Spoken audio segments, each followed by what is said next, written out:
છેલ્લા 24 કલાકમાં રાજ્યના 134 તાલુકામાં વરસાદ, સૌથી વધુ વિસાવદરમાં 4.25 ઇંચ તો 1 કલાકમાં ગાંધીનગર સહિત 12 જિલ્લામાં ગાજવીજ સાથે ખાબકી શકે છે મધ્યમ વરસાદ.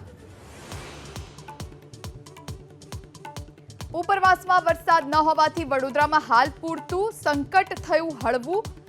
આજવા સરોવરની જળ સપાટી હાલ 213 ફૂટને પાર, તો વિશ્વામિત્રી નદીનું જળસ્તર 24 ફૂટ.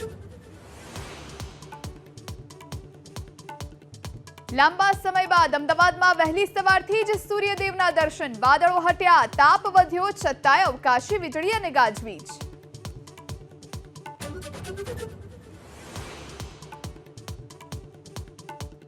નર્મદા ડેમની જળ સપાટીમાં વધારો, 81,000 ક્યુસેક પાણીની આવક સામે 80,000 ક્યુસેક પાણી નદીમાં છોડાયું. મહત્તમ જળ સપાટીથી હાલ ડેમની જળ સપાટી 7 સેન્ટીમીટર બાકી.